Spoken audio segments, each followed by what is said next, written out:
What's poppin', y'all? We've all heard the phrase old heads thrown around in the hip hop community as a dismissive way to describe older generations within the culture, as well as a way of labeling people that are very resistant to change. These older rappers, producers, and DJs aren't always judged by their current talent. Many times they get looked down upon for not being in their teens and 20s anymore, which is why we get the case of certain rappers trying to make themselves seem younger than they really are.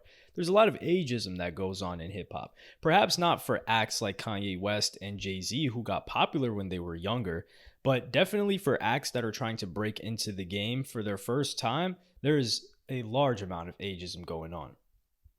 Some younger artists even think quote unquote old heads need to sit down, retire, and get out of the way for the new wave of artists. Whether you believe the hype that hip hop is strictly a young sport or not, the truth is that next year on August 11, 2023, hip hop's turning 50 years old.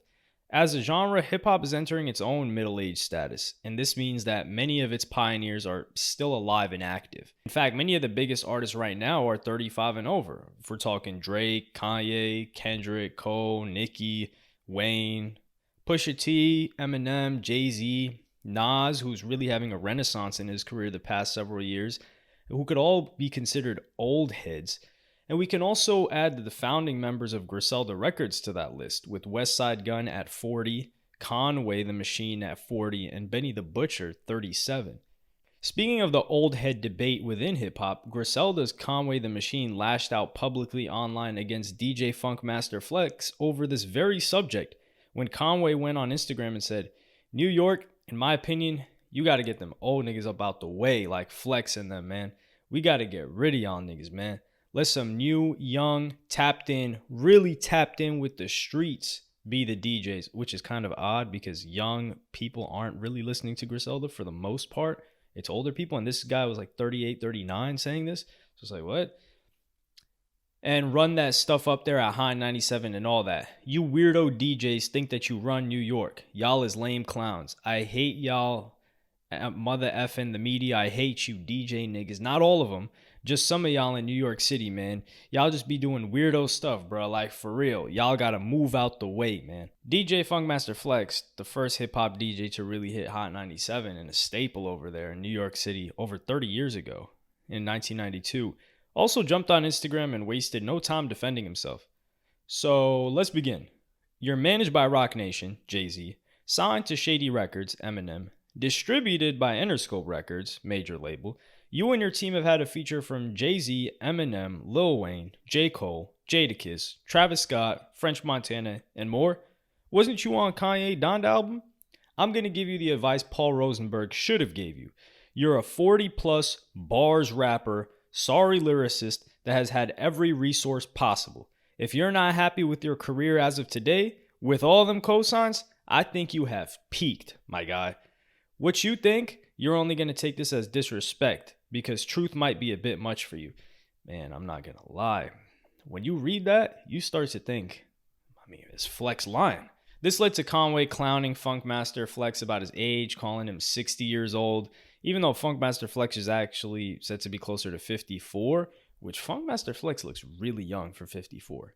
Either way you look at it, the old head mentality played a big role in creating a generation gap in which Conway thought Funkmaster Flex was too old to be a radio tastemaker, and Funkmaster Flex thought that Conway was potentially too old at 40 to be relevant, or he had peaked already, even with mainstream music machines behind him. These two have since dropped their conflict, but it goes to show ageism in hip-hop, even as artists that are past their 30s, past 35, hating on each other. Musically, the Griselda team hasn't shied away from saluting the artists that came before them in hip-hop, with them getting song features from many of the giants, legends in the game, let's keep it real here, from the 90s and 2000s like Slick Rick, Busta Rhymes, Fat Joe, Method Man, Raekwon, Havoc, Prodigy, Black Thought, Royce da 5'9", Lloyd Banks, 50 Cent, Beanie Siegel, and Rick Ross. Lyrical heavy hitters. Griselda's starting lineup had been co-signed and approved by many of the rappers that they actually grew up listening to.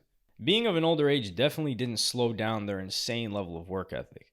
In just under 10 years since Westside Gunn dropped the first installment of his 8-part Hitler Wears Hermes mixtape series, in October of 2012, which just goes to show how long these guys have been grinding before they even got on. The Griselda Records label has released one movie soundtrack, 12 EPs, 17 albums, and 27 mixtapes. That's a catalog of 47 projects as of July 2022. And 40 of them were from Westside Gunn, Conway, and Benny the Butcher themselves. Westside Gunn is the founder of Griselda and has helped build up his blood relatives, Benny and Conway, to the point where they now have their own labels and artists to look after. Conway started Drumwork Music Group, the home of Lucky 7, Love the Genius, Jay Skis, All My the Best, and SK. Benny the Butcher runs his own company called Black Soprano Family Records, or BSF Family, which releases music from Buffalo rappers Heem and Rick Hyde. In early 2017, Westside Gunn and Conway the Machine signed to Eminem's Shady Records, making them the first Buffalo rappers with a major record deal. Both Westside and Conway have since stepped away from Shady Records. In 2019, Benny and Westside signed management deals with Jay-Z's Roc Nation. Jay-Z even apparently told Benny to skip the 2019 XXL Freshman magazine cover to stand on his brand. Had Benny accepted that cover, he would have been lumped in with a lot of rappers with way less experience, with very different life stories, in front of an audience that he likely did not want to be. He would have looked like the teacher in that freshman class. So how did the gritty New York City sound of mid-90s luxury street rap from artists like Ghostface, Raekwon, AZ, and Mobb Deep make a crazy comeback 2 decades later by 3 rappers all born in the 80s that grew up 6.5 hours north of New York City? We're going to look into how Griselda became really the people's champ, making old heads, reviving a new sound that they've always wanted from people that they could relate to. Even though Westside's Gunn name has Westside in it, his title refers to his time spent in that section of Buffalo, New York, even though the experiences on the Eastside are where the Griselda lifestyle gets its inspiration from. As Westside explained during an interview, me creating the sound, it's totally Eastside Buffalo. I've been with the grimy rhymes since I can remember. I'm just from Eastside Buffalo, man. You know what I'm saying? We doing so good in life now, and I've done so good for me, for my family, for the community, for my city, that people still actually forget that we are 2-time felons. We did go to prison. We was hustling. We was in shootouts. We was in raids. We was in this and that. I really came from that life.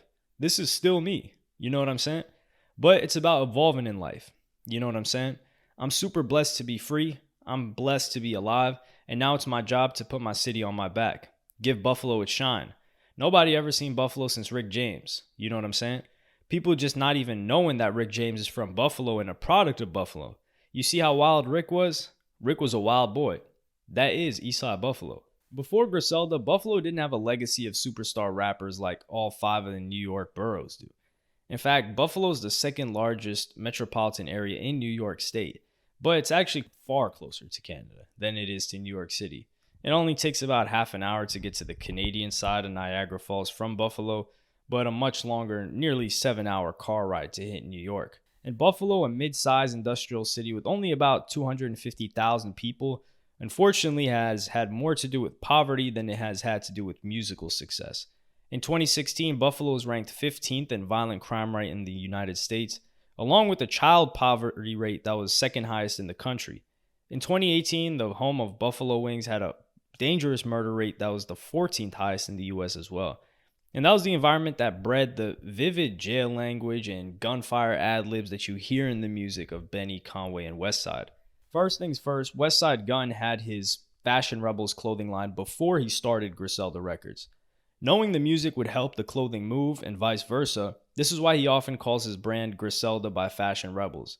When Westside Gunn started Griselda, he was committed to keeping it all in the family when they first started out repping that brand name. And I mean literally. Westside and Conway may have different fathers, but they have the same mother and were born only 4 months apart. Benny is their younger cousin, and they were all raised around each other since they were children. Not only do all 3 share a prolific gift of recording raps, but they also have a shared history of earning an income hustling and being locked up behind bars. Their genuine experience as players in the deadly drug game has made the name Griselda feel even more real for fans because it was named after the infamous Griselda Blanco, the Colombian cocaine drug lord who was a member of Pablo Escobar's Medellin cartel. The real-life Griselda was known as Black Widow, and she helped funnel quite a bit of cocaine into Miami and New York in the 70s and 80s, expanding her drug trade all over the US, and she made it possible to be pulling in an estimated $80 million a month at its highest. Westside, Conway, and Benny don't bite their tongue when it comes to retelling their own drug tales, and with a name associated with such a murderous figure from really the cocaine cowboy era, their Griselda brand is fueled with an authenticity that can't be faked.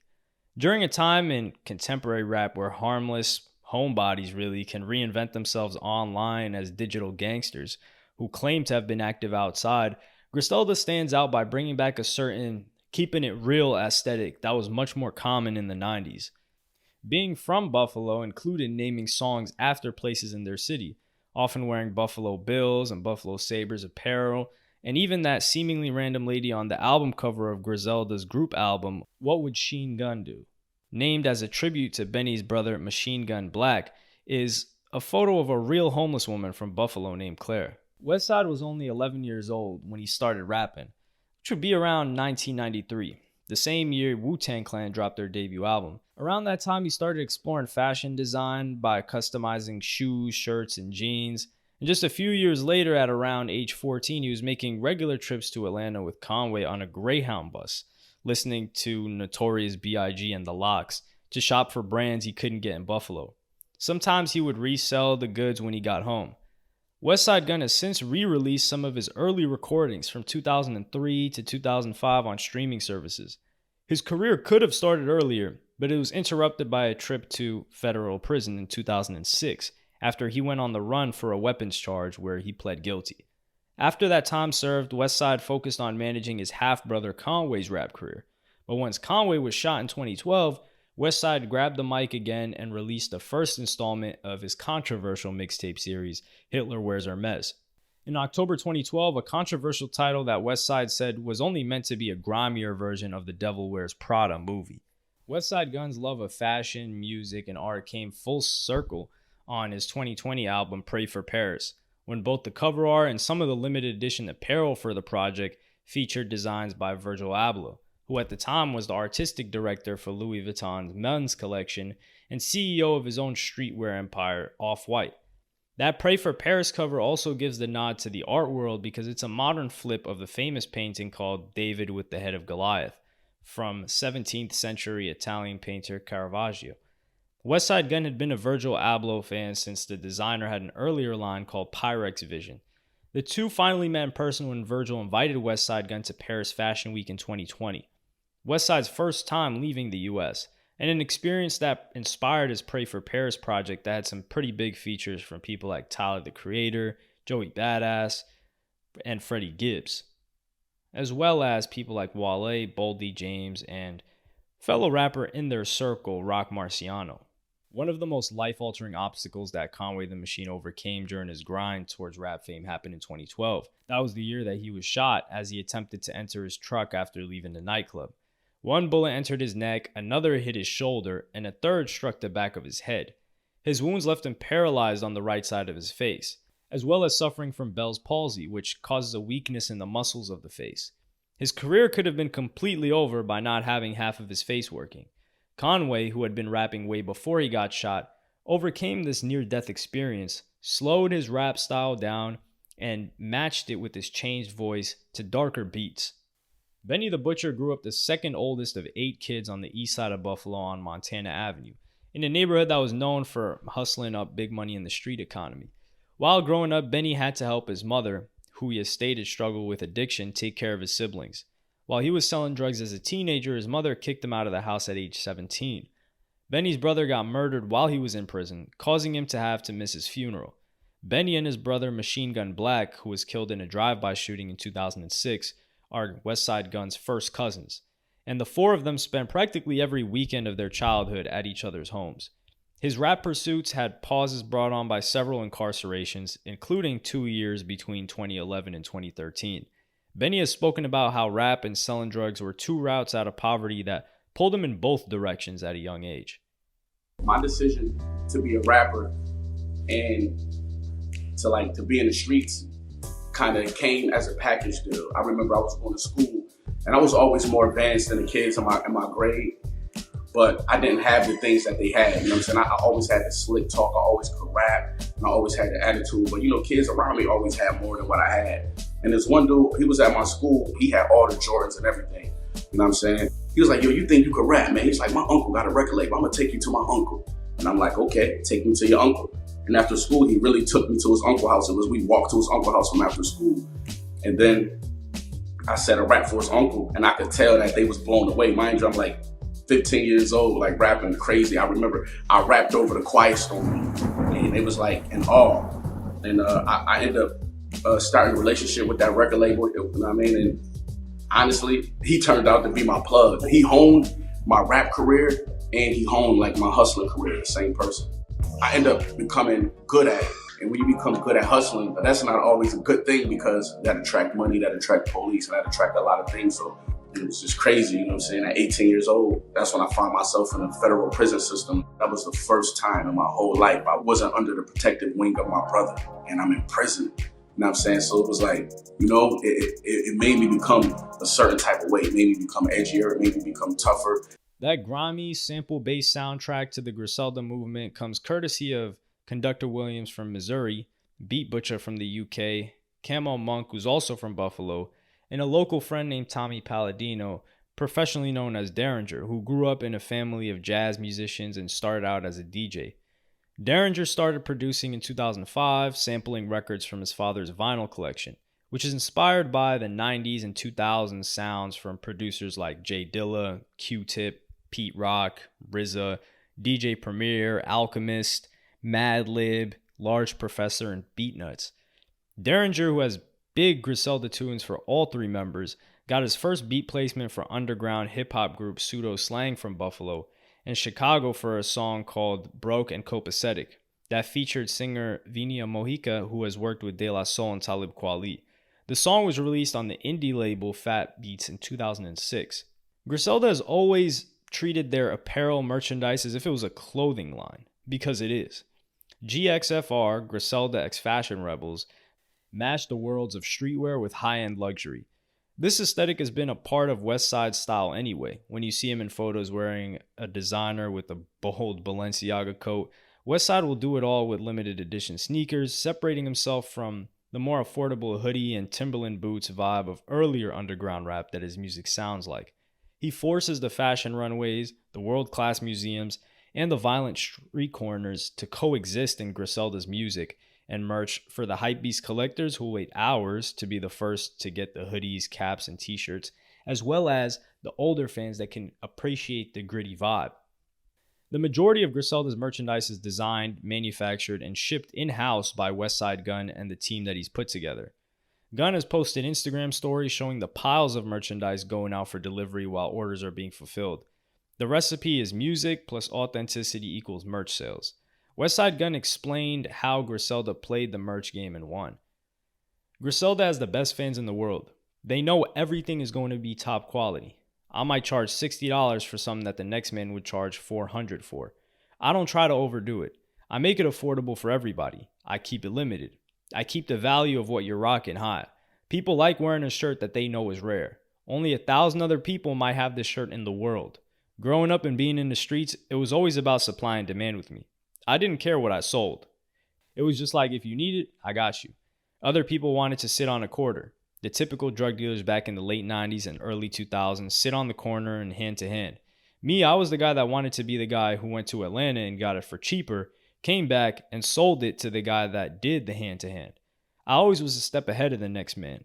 DOP is a music distributor based in Brighton in the United Kingdom, and instead of signing artists, they partnered directly with them to put out particular projects in the form of physical copies of music on vinyl, compact discs, and cassette tapes. The DOP business model is basically pressing up and selling physical copies on their online Bandcamp page, allowing the artists to keep control of their masters and publishing rights. Griselda happens to be repeat clients doing business with them. The owner, Lawrence Lord, also happens to be a record collector and producer and has stated, "The vinyl normally now goes in about 60 seconds, and the tapes go in about a minute or two. People are clicking refresh, and Bandcamp often crashes. People get angry about it, but even if we had a bespoke built website, it wouldn't be any better." The Discogs and eBay resale market has seen Dop release spikes in value. Copies of Westside Gunn's 2016 debut album Fly God have exchanged hands for several $100s on Discogs. Hitler Wears Hermes 2 was the first Westside Gunn release on there, and it was limited to only about 250 copies. When Westside Gunn and MF Doom joined forces to form Westside Doom, a limited collaborative 12-inch record with 2 songs, their instrumentals, and the a cappella versions, they sold out within a minute of being up. The partnership with Dop has made it possible for Griselda Records to release their music in high-quality, limited edition runs in various formats, price points, special editions, regular CDs, colored vinyl, and even extra limited Obi strip editions meant for the Japanese market. Once they're sold out, that's it, which turns singles and albums into instant works of art, incentivizing consumers to become collectors as their purchases go up in value. As an example of what Griselda vinyl could be priced at online, on August 10th, 2022, the website Discogs had Westside's Pray for Paris on vinyl listed for $7,500, and it wasn't even a mint condition copy. Now, will somebody buy that? Who knows? Perhaps in a few years. Along with fashion, art, and nostalgic hip-hop with raw samples, Griselda supporters are also familiar with Westside Gunn's extensive love of wrestling that's spread out all over the Griselda catalog. Wrestling references show up in lyrics and song titles, and also in Westside's business investments. House of Glory, the wrestling league that hip-hop mogul Master P is a majority owner of, has welcomed Westside Gunn into their company that was founded by Brian XL and Amazing Red. This collaboration sparked with Westside proving he was a fan of the league while launching his own wrestling merch brand, Fourth Rope. Now Fourth Rope will be the designer of all of House of Glory's merchandise after having a meeting with Master P, who West referred to as the Black Vince McMahon. On Instagram, the Buffalo rapper announced that he had started his own wrestling promotion company called Fourth Rope, and his first signee is former WWE Next wrestler Parker Boudreaux. Meet at the Parker Boudreaux, the first official wrestler with Fourth Rope. We're about to do something the wrestling world has never seen. Everybody knows I'm the biggest wrestling fan in the world.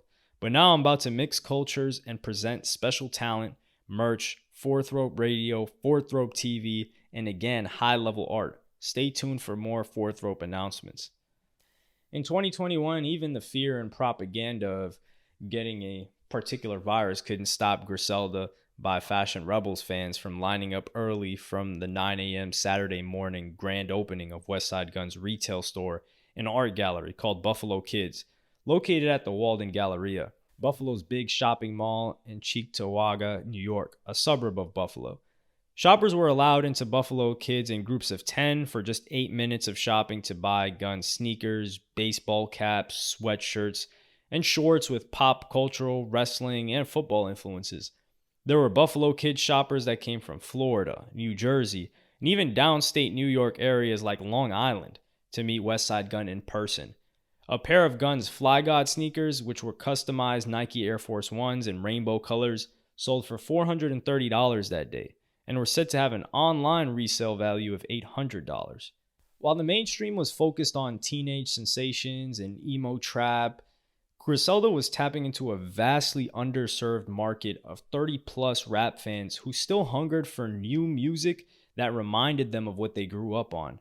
But they weren't inclined towards auto-tune or 808s or this new wave of SoundCloud rappers or the stunts that were being done on Instagram. Instead of trying to duplicate trap music trends and cater to the widest range of fans, usually the younger ones, Griselda went the other way and kept their product exclusive and their profit margins high. Back in the early to mid 2010s, when Griselda was still in its infancy stage, the sound of mainstream hip-hop was in a trap, drill, SoundCloud phase. Artists like Future and Chief Keef were blowing up without using complex vocabulary or clear poetry to get their points across. Many rappers of that time used their lyrics as an instrument in the beat to be felt and not necessarily remembered for what they were saying. So-called quote-unquote mumble rap was beginning to happen as well, and even popular rappers in New York City seemed to be chasing these trends instead of setting them like they used to. Westside and the crew popped out of Western New York and stood out by applying their perfected rap abilities, expensive fashion sense, and completely believable, genuine street stories and stuck to what they knew best. And from the results that took place, there were a lot of old heads and young heads waiting for this to happen. And it just goes to show that their business model is something that should be commended as well, considering the fact that they weren't battling for the most attention. They didn't want to have, well, they wanted to, but they weren't getting the biggest streams. Most of their projects were not even charting on the Billboard 200 albums charts. Yet they were still making a living off of music and a lot of money selling products to their demographic. There were a lot of older individuals and even certain young people that were looking for that breath of fresh air as an alternative to the mainstream music in rap that was getting pushed towards them. Westside Gunn, Conway the Machine, and Benny the Butcher were bringing an updated version of the resurgence of New York hip-hop that was already bubbling up with Rock Marciano, Action Bronson, Your Old Droog, and Brownsville K.A. Griselda had proven that being labeled old heads can be a badge of honor and a proof of experience, paving the way for the next generation to be tapped into hip-hop influences made popular before they were even born.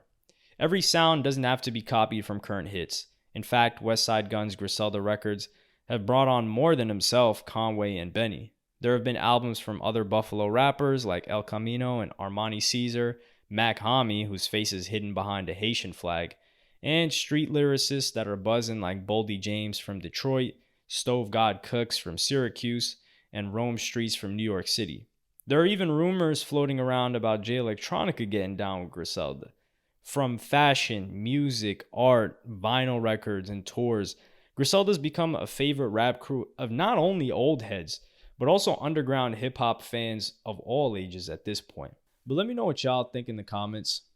Like, subscribe, and hit the notification bell if you enjoyed. Follow me on Twitter and Instagram. Thank you for watching. Peace.